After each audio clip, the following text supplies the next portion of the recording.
श्री गुरुवे नमः।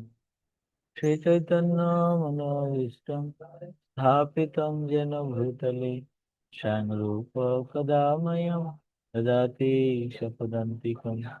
वन्देऽहं श्रीगुरु श्रीयुतापदकमलं श्रीगुरुं वैष्णवं श्रीरूपं सद्गजातं सहगना रघुनाथान्वितं तं सजीवं साद्वैतं सवधूतं परिजनसहितं कृष्ण चैतन्य देवं श्री राधा कृष्ण पादं सहगना ललिता श्री विशाखान्वितांश्च नमोऽयं विष्णुपदाय कृष्णपृष्ठाय भूतले श्रीमते भक्तिवेदान्त स्वामिनिति नामिने। नमस्ते सरस्वती देवे गौरवाणी प्रचारिणे निर्विशेष शून्यवादी पश्चात्देशतारिणे पंचाकल्पतरुभ्यश्च कृपासिन्धुभ्यैव पतितानां पावनेभ्यो वैष्णवेभ्यो नमो नमः। जय श्री कृष्ण चैतन्य प्रभु नित्यानंद श्री अद्वैत गदाधर शिवसदि गौर भक्तवृंद। हरे कृष्ण कृष्ण कृष्ण हरे हरे हरे राम राम राम मुखं करोति वाचालं पंगुं लंघयते गिरिं यत्कृपातमहं वन्दे शिवगुरुदिनतारिणं परमानन्दमाधवं शान्तोषितं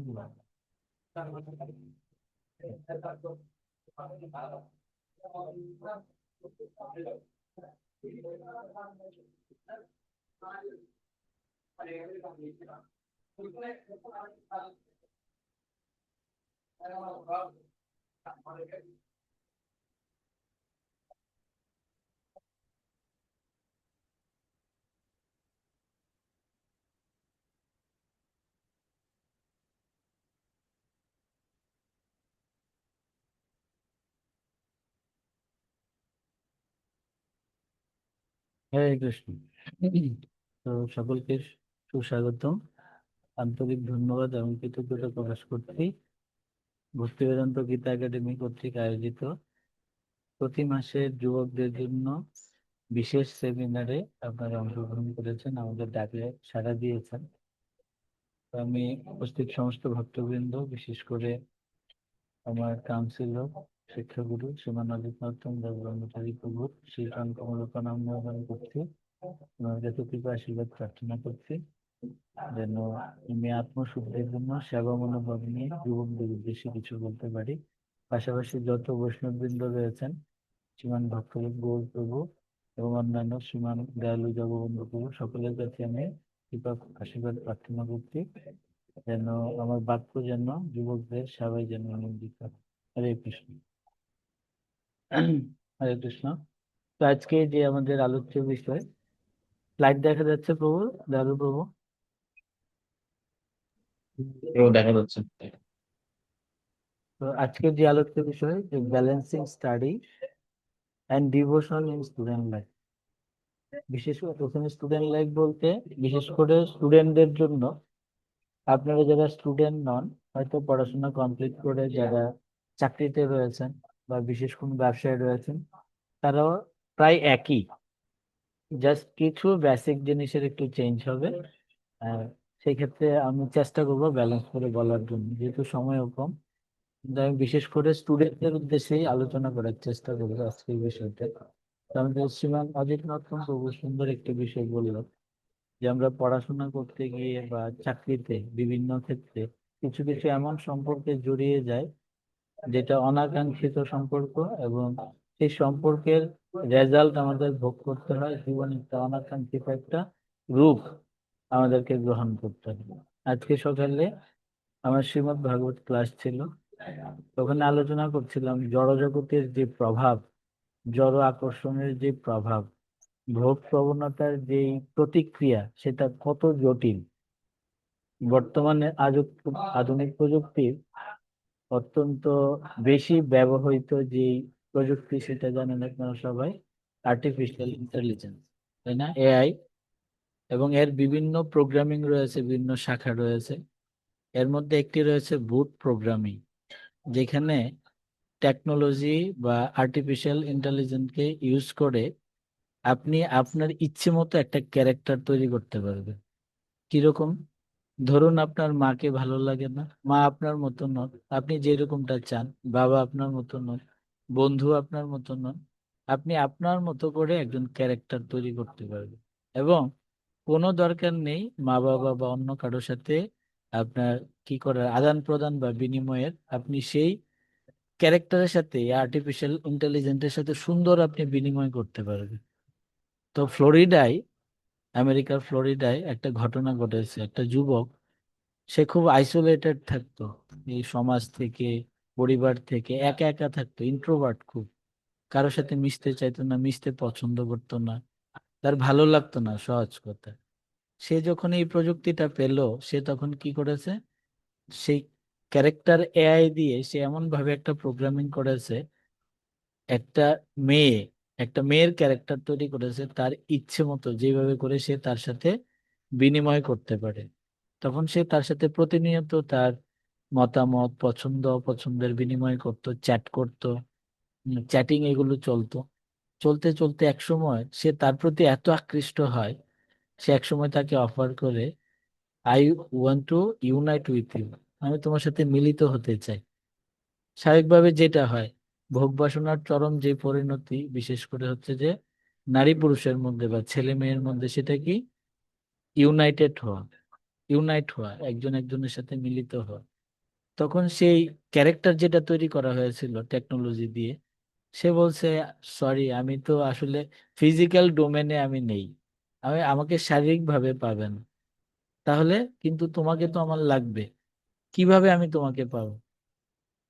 বলছে যে আমি তো অদৃশ্য ভাবে থাকি, তাহলে আমি কি, আমি যদি মারা যাই তাহলে তোমাকে পাবো? আমি যদি আত্মহত্যা করি? বলছে, হ্যাঁ পাবে। সে সাথে সাথে তখন আত্মহত্যা করে। কার জন্য? ওই আর্টিফিশিয়াল ইন্টেলিজেন্স দিয়ে তৈরি যে মেয়ে, মেয়েটার জন্য আত্মহত্যা করে। তো সম্পর্কগুলো, যেখানে সম্পর্কগুলো কি করবে, আমাদের যে চিরন্তন সম্পর্ক, সেই কথা শোনা সম্পর্কগুলো। যাচ্ছে না যে, কথাগুলো ছোট ছোট।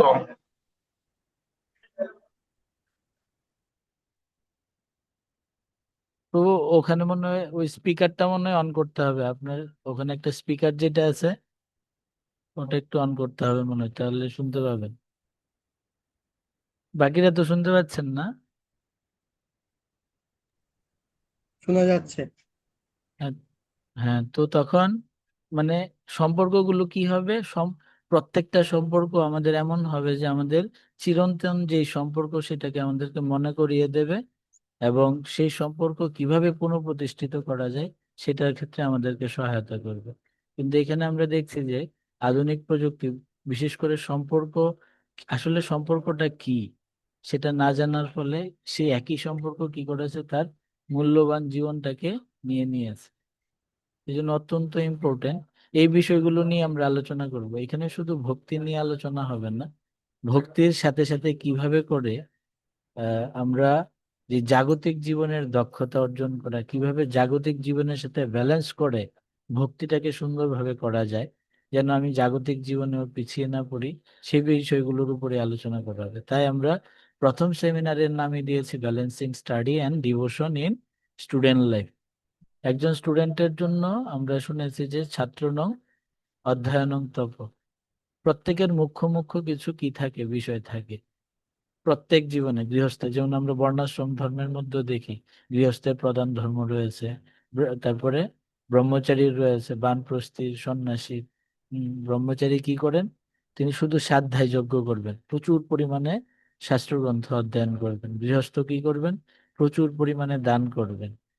বানপ্রস্থি কি করবেন? তপস্যা করবেন। আর সন্ন্যাসী কি করবেন? নির্ভীকভাবে প্রচার করবেন। তো এইভাবে করে প্রত্যেকটা লাইফে, স্টুডেন্ট লাইফ মানে ব্রহ্মচারী লাইফ, স্টুডেন্ট লাইফ মানে হচ্ছে ব্রহ্মচারী লাইফ। প্রভুপাদ একবারে সহজভাবে এক্সপ্লেন করেছেন স্টুডেন্ট লাইফ মানে কি, সেটা হচ্ছে ব্রহ্মচারী লাইফ। যদিও ব্রহ্মচারী লাইফের অনেক ক্রাইটেরিয়া রয়েছে, অনেক কন্ডিশন রয়েছে, কিন্তু প্রভুপাদ একবারে ইজিলি ব্যাখ্যা করেছেন, যারা স্টুডেন্ট লাইফে রয়েছে তারাই হচ্ছে ব্রহ্মচারী। তো অত্যন্ত ইম্পর্টেন্ট ফাউন্ডেশনটা কিভাবে করে সেখানে সুন্দরভাবে নির্মাণ করা যায়। তো স্টুডেন্টদের ক্ষেত্রে বিশেষ করে যারা কোর্সে যুক্ত হন, তো প্রভু বললেন যে সকল যুবকদেরকে যুক্ত করানোর জন্য। তবে সেই সকল যুবকরাই বেশি মানে কি তারা এখান থেকে লাভটা নিতে পারবেন যারা কোর্সের সাথে যুক্ত আছেন, প্রতি সপ্তাহে একটা হলেও ক্লাস করছেন কারো না কারো কাছে। তারাই এই বিষয়গুলো ভালো বুঝতে পারবেন এবং অ্যাপ্লাই করতে পারবেন। তো তাহলে একজন স্টুডেন্টের জন্য অন্তত প্রথম প্রথম যেটা অত্যন্ত গুরুত্বপূর্ণ সেটা হচ্ছে স্টাডি, অধ্যয়ন করা। কিন্তু বেশিরভাগ ক্ষেত্রে আমরা দেখি যে স্কুল কলেজ ইউনিভার্সিটির যে পড়াশোনা, এই পড়াশোনা একরকমের শুকনো, রসবিহীন, সেখানে কোনো টেস্ট নেই। আমি বিশেষ করে দেখেছি আমার ইউনিভার্সিটির লাইফে যখন আমি পড়তে গিয়েছি, তখন আমার একটা শ্লোক প্রায়ই মনে পড়ছিল, যদিও শ্লোকটা তখন জানা ছিল না আমার। পুনশ্চর্বিত চর্বণানাম, কে বলেছেন? প্রহ্লাদ মহারাজ। জড় বিষয়রা তারা কি করছে, একই বিষয়কে বারবার চর্বণ করছে, যেটা অলরেডি মানে কি চর্বণ করা হয়ে গেছে, মানে চোষা হয়ে গেছে, সেটাকে আবার চর্বণ করছে। ঠিক যেমন আমরা এটার উদাহরণ নিতে পারি চুইংগাম। চুইংগাম আমরা সকলেই ছোটবেলায় খেয়েছি। চুইংগাম একটা সময় পর্যন্ত সেটা টেস্ট লাগে, কিন্তু একটা সময় পর মনে হয় যে না, আমি একটা রাবার বা একটা মানে কি একটা প্লাস্টিককে আমি কি চিবাচ্ছি, এরকম মনে হয়। তো পুনশ্চর্বিত চর্বণানাম মানে একই বিষয়কে বারবার চর্বণ করে। তো আমি আমার ইউনিভার্সিটি লাইফে দেখলাম, আমি বেসিক যা যা শিখেছিলাম সেম জিনিসটাই আবার নতুন রূপ, মানে নতুন ভাবে শুধু পরিবেশন করা হচ্ছে। যার ফলে স্টুডেন্ট লাইফে যদিও পড়াশোনা হচ্ছে মেইন, মানে অধ্যয়ন করা হচ্ছে মুখ্য একজন স্টুডেন্টের জন্য, কিন্তু তার কাছে সেটা শুকনো রসবিহীন মনে হয়, শুকনো রসবিহীন মনে হয়। তুলনামূলকভাবে ভক্তিটা তার কাছে অদ্ভুত, অত্যন্ত আনন্দকর, নির্মল এবং রসালো মনে হয়। হ্যাঁ, প্রায়ই সে দেখে যে যে এই পড়াশোনার মধ্যে এত রকমের আইন কানুন, যেমন যারা বিশেষ করে সায়েন্সে পড়াশোনা করে, তাদের বিভিন্ন পড়াশোনার মধ্যে বিভিন্ন কি আছে, আলাদা আলাদা ল আছে, তাই না? বিভিন্ন সায়েন্টিস্টরা তারা বিভিন্ন থিওরি তারা কি করেছেন, আবিষ্কার করেছেন। যেমন law of thermodynamics, law of optics, তারপরে ল অফ হ্যাঁ মেকানিক্স আদি যে বিভিন্ন ল গুলো রয়েছে, সেগুলো পড়তে গিয়ে মানে এটাতে রস পাওয়া যায় না। তখন স্টুডেন্টদের একটা অবলীলায় তাদের হৃদয় থেকে এমনিতে আসে, না আমার ল লাগবে না, আমার কি লাগবে? লাভ, ভালোবাসা, যেটা পাওয়া যায় কোথায়? একমাত্র ভক্তি জীবন। যার ফলে প্রায় সে তখন কি করে, মানে কি হয়তো শুধু ভক্তি করে, ভক্তি শুধু ভক্তি করতে করতে এমন হয় তখন সে শুধু ভক্তি করে, তখন আবার স্টুডেন্ট লাইফে পিছিয়ে যায়। আবার অনেকে আছেন কি না, স্টুডেন্ট মানে কি স্টাডি, পড়াশোনা, পড়াশোনা এত বেশি মনোযোগী হন, আবার ভক্তিটা কি হয়ে যায়, ভক্তিটা আবার জিরো হয়ে যায়। হ্যাঁ। তো শ্রীমান অমোঘ লীলা প্রভুর এটা লেকচার অনেকে হয়তো শুনেছেন, আমি জাস্ট আমার উপলব্ধিগুলো শেয়ার করব। শোনার পরেও এক একজনের এক এক রকমের উপলব্ধি হয়, আমি জাস্ট উপলব্ধিগুলো শেয়ার করব। তো প্রভু বলছিলেন যে ওনাদের সময় একটা প্রবাদ বাক্য খুবই প্রচলিত ছিল, কি, সমুদ্রের মতো সিলেবাস নদীর মতো আমরা পড়তে পারি, আর হাতের কুশের মতো আমরা কি নাম্বার পাই, পরীক্ষার নাম্বার পাই, আর এটাতে ডুবে আমরা মরে যাই। মানে উনি বলতে চেয়েছিলেন যে বিশাল সিলেবাস, সেই বিশাল সিলেবাসের তুলনায় আমরা এখান থেকে পাই খুবই কম পরিমাণ। সেই জন্য আমাদের পড়াশোনাও করতে হবে, আবার আধ্যাত্মিক জীবনটাও ধরে রাখতে হবে। কিন্তু ব্যালেন্সটা কিভাবে করব, কিভাবে এই ব্যালেন্সটা করা যায়? প্রথমেই ব্যালেন্সের গুরুত্ব নিয়ে আমরা একটু বোঝার চেষ্টা করি। আমরা এখানে দেখছি সুন্দর ব্যালেন্স, তাই না? যদিও মনে হচ্ছে যে দুই রকমের পাথর, কয়েক রকমের পাথর, কিন্তু সুন্দর একটি ব্যালেন্স। কিভাবে সেটা করা যায়?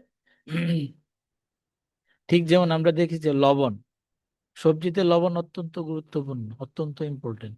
কিন্তু লবণ যদি বেশি হয়ে যায়, খাওয়া যাবে সবজি? না। আবার যদি কম হয়, ওই রকমের টেস্ট লাগবে না, একবারে অ্যাজ ইট ইজ ওই পরিমাণে লবণটা লাগবে। যেমন কোনো বেলুনে যদি হাওয়া বড়া হয়, বেশি যদি হাওয়া বড়া হয় কি হবে? ফেটে যাবে। আবার কম হাওয়া বললে বেলুনের সৌন্দর্যটা বোঝা যাবে না। তো তাহলে হাওয়া কি পরিমাণে, একটা ব্যালেন্স পর্যায়ে পড়তে হবে, ভারসাম্য পর্যায়ে। তো এই জন্য শুধু ভক্তি আর শুধু পড়াশোনা, হ্যাঁ, শুধু ভক্তি বা শুধু পড়াশোনা, এটা ব্যালেন্সড লাইফ না, ভারসাম্যহীন জীবন এটা। তো এই জন্য ভক্তির কত আনন্দ আমরা পাই যখন, আমরা যখন ভক্তিতে যুক্ত, সুন্দর প্রসাদ, কীর্তন, নৃত্য, ভক্তদের স্নেহ, ভালোবাসা, সুন্দর ভক্ত সঙ্গ, কথা, এত সুন্দর সুন্দর কথা, কৃষ্ণ কথা, এগুলো শুনে আমাদের এত ভালো লাগে। আর আগে থেকেই পড়াশোনাটা এমনিতেই ভালো লাগতো না, তখন অজুহাত কি করি, না না না, ওই পড়াশোনা কি করার দরকার নেই, আর পড়াশোনার দরকার নেই, এখন কি করব, শুধু ভক্তি করব। শিল ভক্তি বিনোদ ঠাকুর কি বলেছেন, জড় বিদ্যা সব মায়ার বৈভব, তোমার মানে কি, তোমার ভজনে বাধা। হ্যাঁ, তো তখন ভক্তি বিনোদ ঠাকুরের এইভাবে রেফারেন্স দিয়ে কি বলে, যে না, এই পড়াশোনা, এই যে অধ্যয়ন, হ্যাঁ, এগুলো হচ্ছে যে কি, মায়া, ভক্তি হচ্ছে মেন। আসলে কি করছে তারা, আগে থেকেই পড়াশোনা ভালো লাগতো না, কিন্তু এখন যেহেতু ভক্তির একটা স্টিকার পেয়েছে, না আমি ভক্ত, আমি কি করি, ইসকনে ক্লাস করি, কোর্স করি, আমি ভক্তি জীবন অনুশীলন করি, তখন ওই ভক্তির স্টিকার লাগিয়ে সে কি করে, তার যেই নিজের যেই কর্ম, সেটা থেকে সে কি করে, কর্মের অজুহাত দেয়, কি ভক্তিটাকে কর্মের অজুহাত দেয়। আর এর ফলে প্রায়ই দেখা যায় যে স্টুডেন্টরা কি হয়, তারা মানে কি তাদের অধ্যয়ন পড়াশোনায় তারা ঠিকভাবে নাম্বার, মার্কস আনতে পারে না, এবং সেটা এক সময় কি হয়, ব্লেম হয় কার, ইসকনের, যে না, ভক্তিতে গিয়ে ইসকনে গিয়ে সে কি হয়ে গেছে, এরকম হয়ে গেছে। যেমন একটা একটা ছেলে, সে কোর্স করছিল এবং পড়াশোনাও করছিল, তো পরীক্ষার মধ্যে ভালো নাম্বার পায়নি, তো এসে কাউন্সিলরকে বলছে, তো আমি তো ভালো নাম্বার পাইনি, ভালো রেজাল্ট করতে পারিনি। সে তাই, তো কত মালা জপ করো, সে 4 মালা, তো 4 মালা জপ করলে হবে, 16 মালা জপ করতে হবে, কাউন্সিলর বলে। তখন সে 16 মালা জপ করে, তার রেজাল্ট আরো খারাপ হয়ে যায়।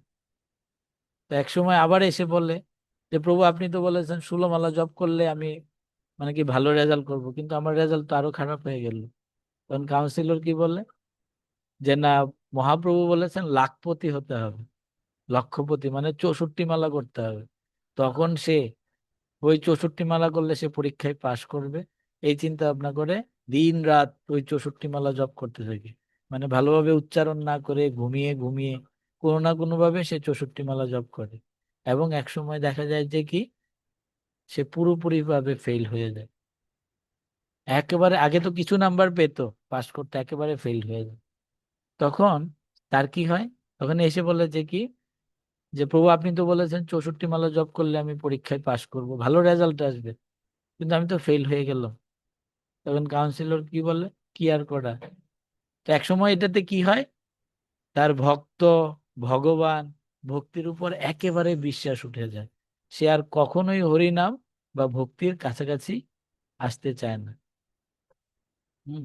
তো এই জন্য একবার প্রভু বলছিলেন, শ্রীমান অমোঘলীলা প্রভু, ওনার ব্যক্তিগত জীবনের একটা কাহিনী, যে উনি যখন কম্পিউটার সায়েন্স নিয়ে পড়ছিলেন, তো তখন কম্পালসারি একটা সাবজেক্ট ছিল, সেটা ম্যাথ মানে অ্যাকাউন্টিং, কিন্তু তিনি যেহেতু সায়েন্সের স্টুডেন্ট, অ্যাকাউন্টিং একেবারেই বুঝতেন না। সেম আমার ক্ষেত্রেও সেটা হতো, ম্যাথমেটিক্সে আমিও খুব দুর্বল ছিলাম। আমার মনে আছে, আমি একবার মানে কি 33 পেয়ে কোনো মতে পাস পাস করেছিলাম। হ্যাঁ, তো কোনো মতে পাস করেছিলাম একবার, কিন্তু একটা পর্যায়ে গিয়ে, বিশেষ করে ক্লাস 8-এর পর থেকে গিয়ে আমার ম্যাথমেটিক্স আর কোনো সমস্যা থাকে না। তো প্রভু বলছিলেন অ্যাকাউন্টিং আমি কিছুই বুঝতাম না, ডেবিটেরটা ক্রেডিটে দিতাম, ক্রেডিটেরটা ডেবিটে দিতাম। তো আমি দেখা যেত ফাইনাল অ্যাকাউন্ট করতে গিয়ে বিশাল লাখ টাকার একটা কি ব্যালেন্স ঘাটতি, আমি ব্যালেন্স মিলাতে পারছি না। তো তখন ওনার বোন আবার অ্যাকাউন্টিং এ খুব এক্সপার্ট ছিল। তো পরের দিন অ্যাকাউন্টিং পরীক্ষা, ভাইকে নিয়ে, অমোঘলীলা প্রভুকে নিয়ে সারা রাত্র অ্যাকাউন্টিং পড়িয়েছেন, খুব পরিশ্রম করেছেন। এবং পরের দিন গিয়ে প্রভু পরীক্ষা দেন, পরীক্ষা দিয়ে আসেন, এসে বোনকে দেখান যে আমি এইভাবে এইভাবে এইভাবে এইভাবে করে আমি মানে অ্যান্সার গুলো লিখেছি। তো মানে ওনার বোন বলতেন আর কি, অ্যাকাউন্টিং এ যেহেতু অমোঘলীলা প্রভু খুবই মানে দুর্বল। উনি বলছিলেন যে যদি কোম্পানিতে কোনো সময় চাকরি পাও, কখনো অ্যাকাউন্টসে তুমি যাবেন, তুমি এত দুর্বল। অমোঘলীলা প্রভুকে বলছিলেন। তো একসময় অমোঘলীলা প্রভু পরীক্ষা দিয়ে এসে যখন দেখান যে আমি এইভাবে এইভাবে করে অ্যান্সার করে লিখেছি, অমোঘলীলা প্রভুর বোন বললে, ভাই সত্যিকার কথা একটা বলবো তোকে, তুই একেবারে ফেল, এখানে 5 নাম্বারটাও তোর আসবে না। সে তাই? তো তখন অমোঘলীলা প্রভু চিন্তা করছেন যে এটা তো, কারণ উনি কখনোই ফেল যাননি, খুব ভালো। আমরা সামনে আলোচনা করবো ওনার ব্যক্তিগত জীবন নিয়ে।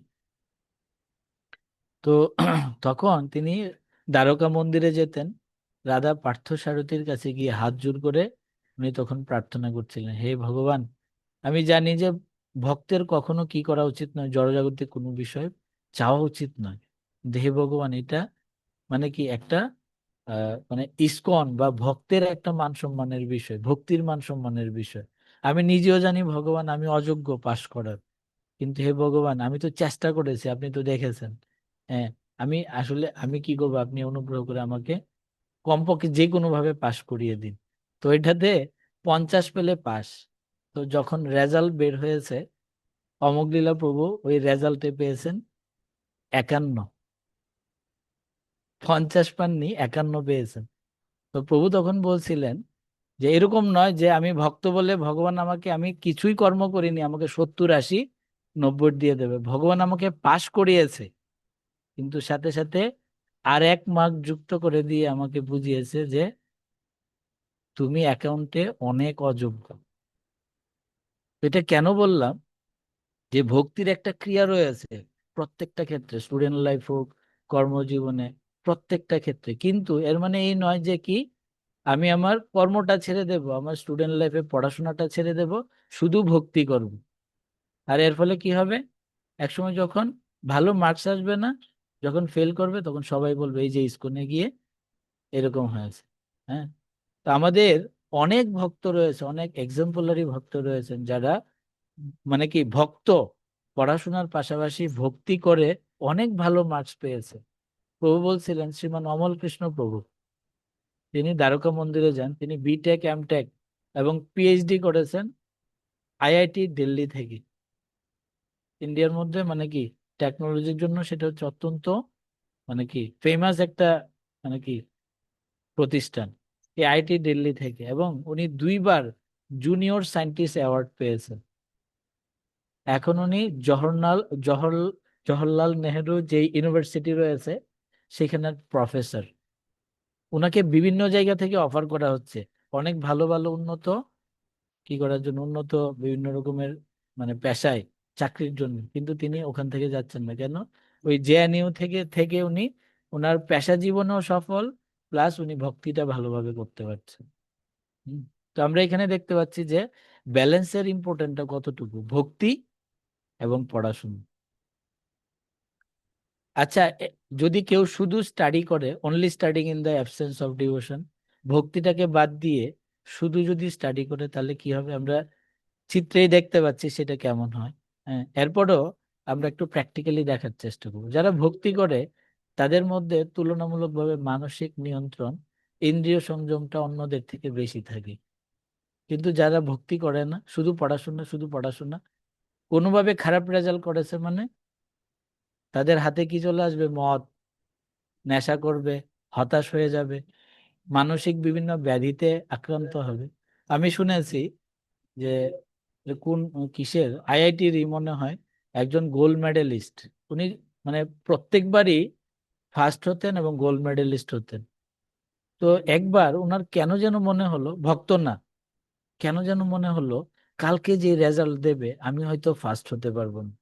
সে কি করে, এর আগের দিন রাতে আত্মহত্যা করে, আত্মহত্যা করে এবং পরের দিন যখন রেজাল্ট প্রকাশিত হয় দেখা যায় সে ফার্স্ট হয়েছে। তো এখান থেকে আমরা কি শিক্ষা পাই? ভক্তিবিহীন যারা পড়াশোনা করবে, মন এবং ইন্দ্রিয় সংযত না থাকার ফলে যেটার জন্য তারা ট্রাই করছে স্টাডি, সেটাই তাদের একসময় কি হতে পারে? ভয়, হতাশা, মৃত্যুর কারণ হতে পারে। সেটা আমার জীবনেও হয়েছে, আমার প্র্যাকটিক্যাল জীবনে। আমি ক্লাস 8 থেকে 10 পর্যন্ত মানে সবসময় ফার্স্ট হতাম। 10-এ গিয়ে আমার একটা অজানা ভয় তৈরি হয়েছে। আমি কি এরপরে কন্টিনিউ করতে পারবো? এমন একটা ভয় তৈরি হয়। ওখান থেকে আমি একটা শিক্ষা লাভ করি যে কখনো একবারে পিকে যাওয়ার চেষ্টা করব না, একবারে সর্বোচ্চতে। কারণ ওই স্থানটা এমন ভয়ঙ্কর, সেটা ভয় প্রদান করে। হ্যাঁ, তো এখানে আমি বলছি না যে ভালো রেজাল্ট করা উচিত নয়, কিন্তু সাথে সাথে ডিভোশনটা যখন কেউ করবে, ভক্তিটা যখন করবে, কোনো কারণে যদি ওখান থেকে হতাশাও আসে, সে কি করবে? এই হতাশাটাকে নিয়ন্ত্রণ করার সুযোগ তার থাকবে। আমি আজকের ভাগবত ক্লাসে আলোচনা করেছিলাম, আমাদের গৌরনিতাই মন্দিরে ওই দিন রাধা মাধবে আলোচনা করেছিলাম। আপনারা শুনেছেন যে ইসরো, ইন্ডিয়ান যে স্পেস রিসার্চ অর্গানাইজেশন, যেটা মহাকাশে যেটা কি বিভিন্ন রকমের গবেষণাগুলো করেন, এবং অনেক সফলতাও রয়েছেন ওনাদের। তো ইসরোর একজন সিনিয়র সায়েন্টিস্ট, তিনি কিছুদিন আগে রিটায়ার করেছেন। তিনি তার স্ত্রীকে মেরে ফেলেছেন, হত্যা করেছেন। এবং তখন তাকে যখন জিজ্ঞেস করা হয়েছে, কেন আপনি আপনার স্ত্রীকে হত্যা করলেন, তখন সে যেই যুক্তিটা দেখিয়েছে সেটা খুবই হাস্যকর। সেটা কি? যে না, আমি যদি না থাকি, আমার মৃত্যুর পর আমার স্ত্রী সুরক্ষিত থাকবেন না। এর মানে কি? মানে চিন্তা করে দেখুন, ইসরোর সায়েন্টিস্ট, হ্যাঁ, কত নিশ্চয়ই অনেক ব্রিলিয়ান্ট, এখানে তো যে কাউকে নেবেন না, কিন্তু বিজ্ঞানী যে যুক্তিটা দেখাচ্ছে সেটা খুবই হাস্যকর। যে কি, আমি যদি না থাকি তাকে কে দেখাশোনা করবে? এর মানে কি সুরক্ষার জন্য কাউকে হত্যা করব? এটা সলিউশন? হ্যাঁ, আরো অনেক এরকমের আমি অনেক বিষয় আলোচনা করতে পারবো।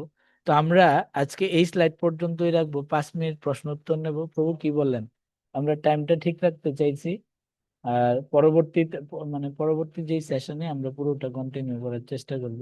আমরা এই পর্যন্ত থাকবো only studying in the absence of devotion, মানে ভক্তিবিহীন যদি শুধু পড়াশোনা করা হয় সেটা কি হতে পারে। আমি আর দুই একটা উদাহরণ দিচ্ছি। আপনারা অনেকেই শুনেছেন অ্যাপস্টিন ফাইলের কথা, শুনেছেন অ্যাপস্টিন ফাইল? ঠিক আছে। তো আমি হরে কৃষ্ণ টিভিতে কিছু নিউজ দেখছিলাম, সেখানে একজন মাতাজি, আমাদেরই মাতাজি একজন, তিনি নিউজটা করছিলেন যে অ্যাপস্টিন ফাইল, সেটা হচ্ছে জেফ্রি অ্যাপস্টিন নামে একজন ব্যক্তি। তিনি কি করেছেন? আমেরিকায় একটা দ্বীপের মধ্যে এক স্বর্গের মতো ব্যবস্থা করেছেন। প্রযুক্তির কোনো কিছুর অভাব নেই ওখানে, যদিও দ্বীপের মধ্যে চারপাশে সমুদ্র, সর্বাধুনিক যত প্রযুক্তি আছে সেখানে আছে। এবং ওখানে যেতেন কারা? বিশ্বের নামি দামি ব্যক্তিগণ। ওখানে আছে বিল ক্লিনটন, তারপরে হচ্ছে যে কি ডোনাল্ড ট্রাম্প, ঠিক আছে, আরো কয়েকজন ব্যক্তি যারা একবারে বিশ্ববিখ্যাত ব্যক্তিগণ, তারা ওখানে যেতেন। তো ওখানে যাওয়ার ওদের কি কি উদ্দেশ্য কি ছিল, বা ওখানে যাওয়ার কৌতূহল, আগ্রহ কেন, মনোযোগ কেন? কারণ ওখানে কি করা হয়েছিল, বিলাসবহুল ব্যবস্থা তো রয়েছেই, আর ভোগের যেই সর্বোচ্চ যেই ভোগের যে সর্বোচ্চ যেই আমাদের যে আমরা মনে করি যে ভোগের সর্বোচ্চ যে বিষয় যৌন সুখ, সেটার অপার সুযোগ ছিল সেখানে। কিরকম?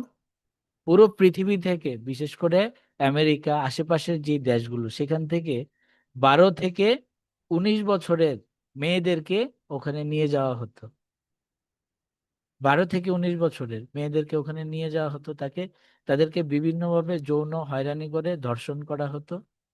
এবং ধর্ষণ করাও শেষ নয়, ধর্ষণ করার পর কি করত, তাদেরকে এমন একটা কেজ, একটা কি খাঁচার মধ্যে তাদেরকে বন্দি করে রাখতো।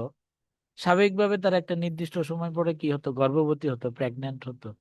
এই অবস্থাটা এরকমের। পোল্ট্রি মোরগকে, আপনারা দেখেছেন ফার্মে পোল্ট্রি মোরগকে যেভাবে করে রাখা হয়, সহজে নড়াচড়া করতে পারে না, তাদের এই অবস্থা। কিছু ভিডিও এমন প্রকাশিত হয়েছে, তারা গর্ভবতী, নড়াচড়া করতে পারছে না, চিৎকার করছে। তো এই অবস্থায় কেন রাখতো? কত জঘন্য হলে তারা এরকম করতে পারে, একটু চিন্তা ভাবনা করে দেখুন। এরা সবাই শিক্ষিত, এখানে কে আছে এটা শুনলে আপনি অবাক হয়ে যাবেন, আমি বলবো।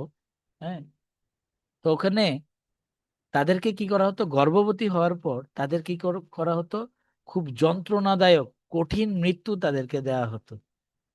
এত কষ্ট যেন পায় মৃত্যুর সময়, এত ভয় যেন তাদের তৈরি হয়।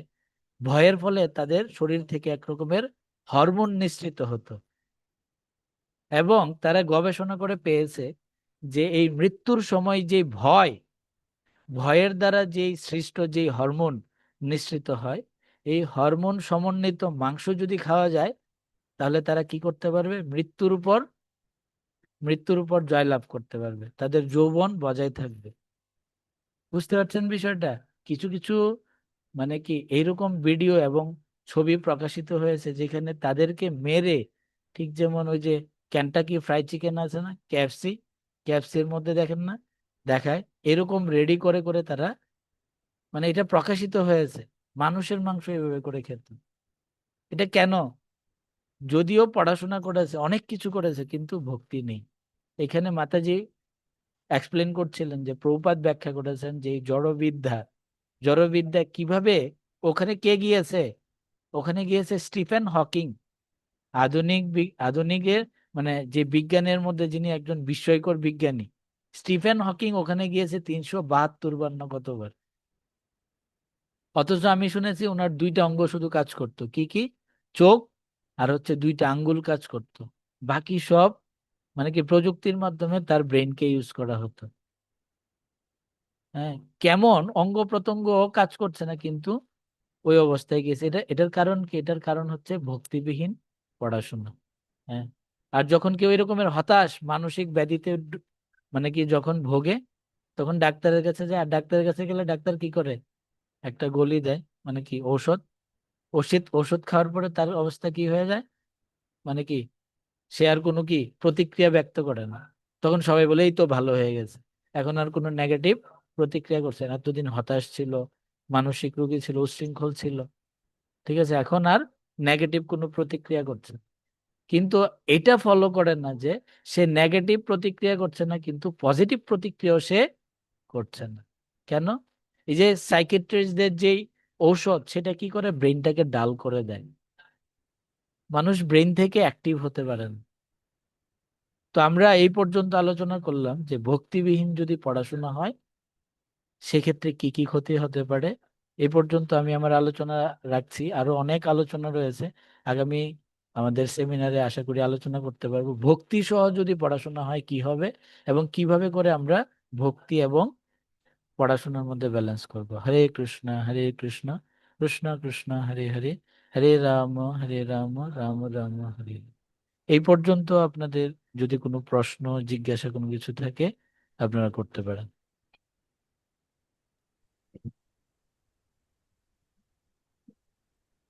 হরে কৃষ্ণ। হরে কৃষ্ণ।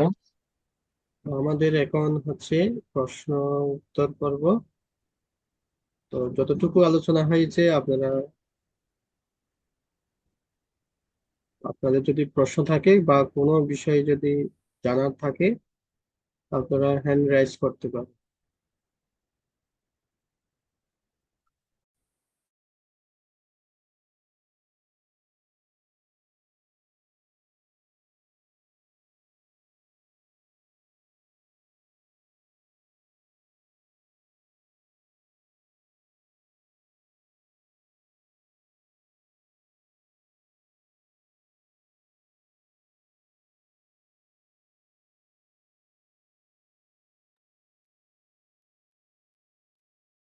ঠিক আছে প্রভু, তাহলে কারো মনে হয় কোনো প্রশ্ন নেই, আমরা এখানে রাখবো।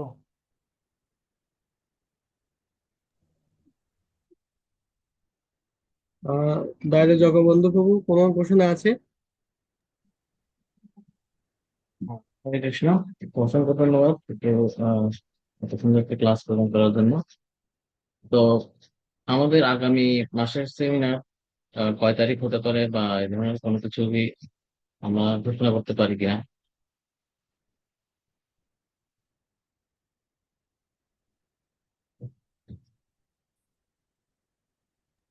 প্রভু এপ্রিলের 24। হ্যাঁ, কুমুদগণ প্রভু মনে হয় কিছু বলতে চাইছেন।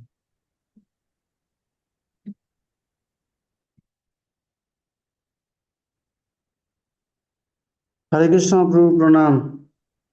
তো ক্লাসটা যদিও শুরুতে ছিলাম কিন্তু শুনতে পাইনি, কিন্তু আমার মনে হয়েছে আমি যতটুকু শুনতে পেয়েছি এই ক্লাসটা আমাদের ইউথদের জন্য খুবই গুরুত্বপূর্ণ ক্লাস।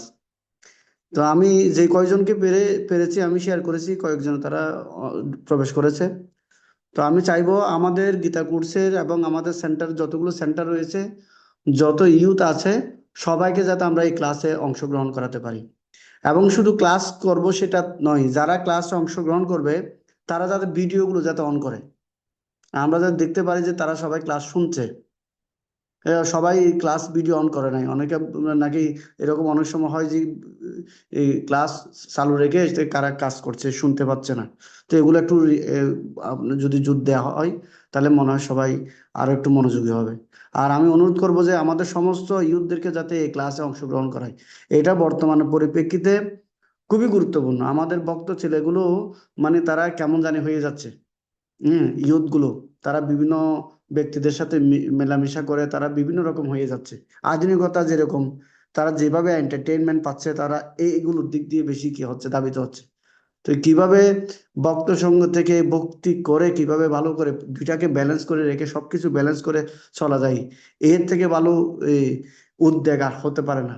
আমি প্রভুদেরকে বলবো যে এই বিষয়গুলো নিয়ে যাতে আর একটু জোর দেয়, এবং কিভাবে করলে আমরা আরো বেশি ক্লাস স্টুডেন্টদেরকে মানে উদ্বুদ্ধ করতে পারবো সেই বিষয়টি নিয়ে যাতে প্রভু যাতে আমাকে একটু সংক্ষিপ্ত একটা টিপস প্রদান করে ভালো হবে।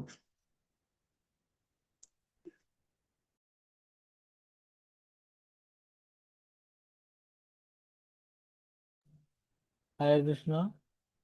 তো প্রভু বলবেন কুমুদবন প্রভুর বিষয়ে। তো আমাদের মাঝে শ্রীমান ভক্তরূপ গৌর প্রভু রয়েছেন। প্রভু আপনি কিছু বলবেন সকলের উদ্দেশ্যে। শ্রীমান ভক্তরূপ গৌর প্রভু,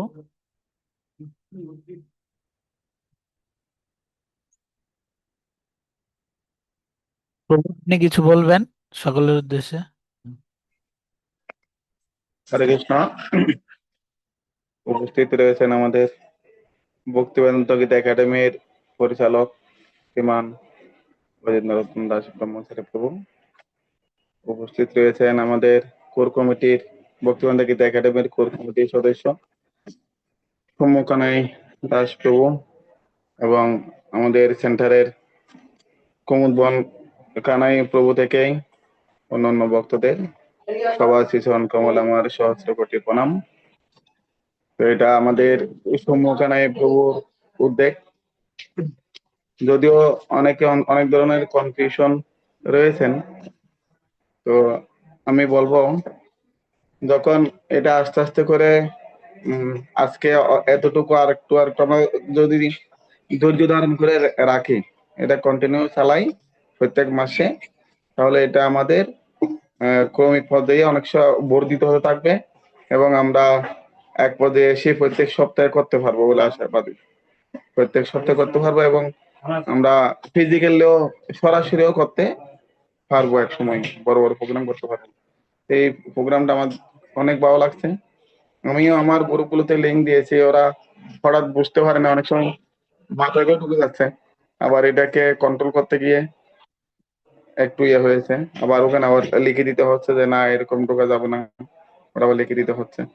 তো আমি চিন্তা করবো এটা প্রত্যেকটার গ্রুপে থাকলেও যদি একটা গ্রুপ করে ফেলা হয় ভালো, যদি সেরকমও না হয়, বিভিন্ন ধরনের মানসিকতার বিভিন্ন বক্ত থাকতে পারে।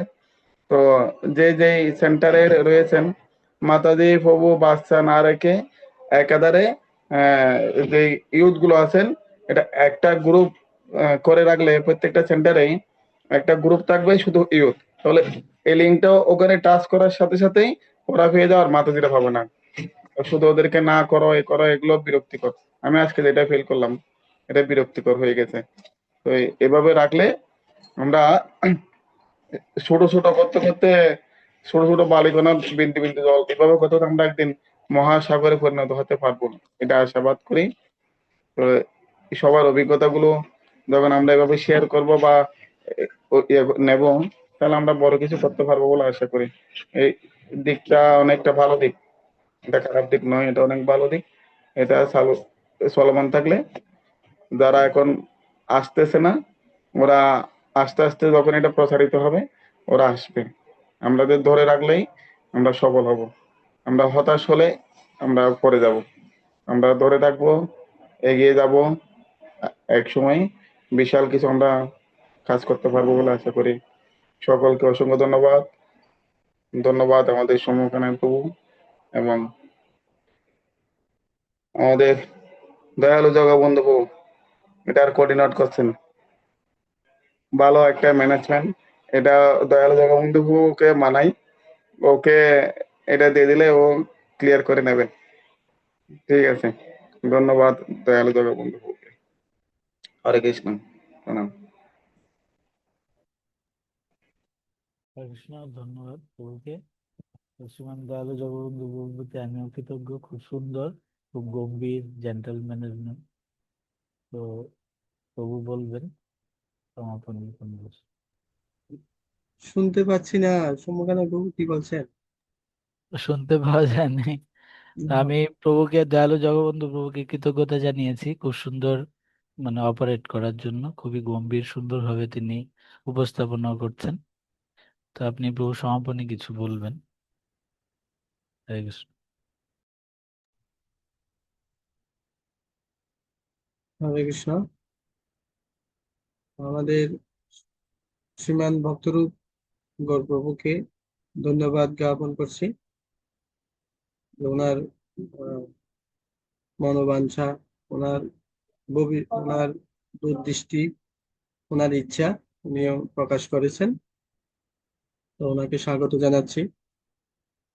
তো সেই সাথে কুমোদবন কানাই প্রভু এবং অন্যান্য যারা আমাদের একাডেমির টিচার বর্গ রয়েছেন, তাদের প্রতিও কৃতজ্ঞতা প্রকাশ করছি।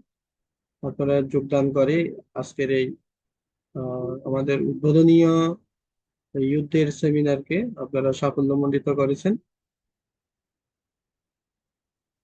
তো আমাদের যেটা লক্ষ্য, আমাদের যারা ইউথরা রয়েছে, সনাতনী যারা ইউথরা রয়েছে, তারা যেন সুরক্ষা থাকুক, তারা তাদের ধর্মটাকে যেন ভালোভাবে জানুক এবং তাদের নিজেদের জীবনে তাদের ধর্মকে গ্রহণ করুক।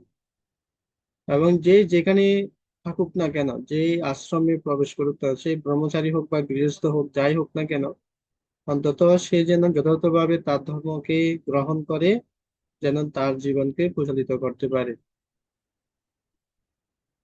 তো আর আমাদের যারা শিক্ষকবৃন্দ এখানে উপস্থিত রয়েছেন, তো আজকে প্রথমবারের মতো হয়তো অনেকেরও একটু অসুবিধা হয়েছে, কি হয় না হয় হয়তো বুঝতে একটু অসুবিধা হয়েছে।